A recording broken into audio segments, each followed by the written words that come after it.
on a vécu beaucoup toutes les élections présidentielles sur cette projection. C'est clair que celui qui projetait le mieux gagnait l'élection. Il y avait à chaque fois un slogan qui matchait et on se projetait dans le slogan. On s'est fait avoir comme ça à chaque fois.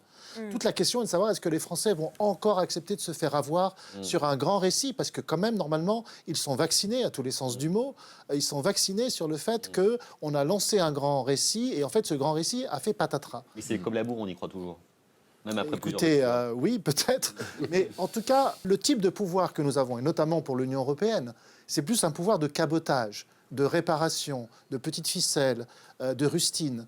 Et ça, c'est le vécu du pouvoir. On le voit bien sur la crise agricole actuellement. On vaccine, on indemnise, mais ça pète quand même. Mais nous, on est un peu prévolutionnaire. On imagine toujours que ça va être le grand soir quand le prochain président arrive. Et c'est pour ça qu'en fait, l'aspect gauche radicale actuel est aussi une forme de nostalgie. Et ça, c'est très intéressant parce que tout ce que représente la France insoumise, c'est un discours que les plus anciens se rappellent très bien, qui vient de l'histoire du communisme, vraiment de la gauche, la vraie gauche, certains diraient.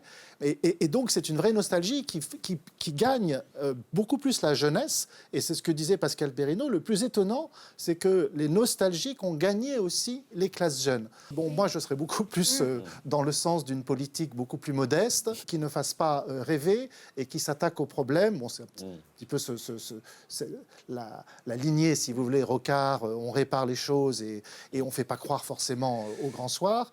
Mais, bien entendu, une élection présidentielle, c'est toujours gagné sur la magie, sur le chapeau du magicien, le lapin qu'on sort du chapeau du magicien. Oui,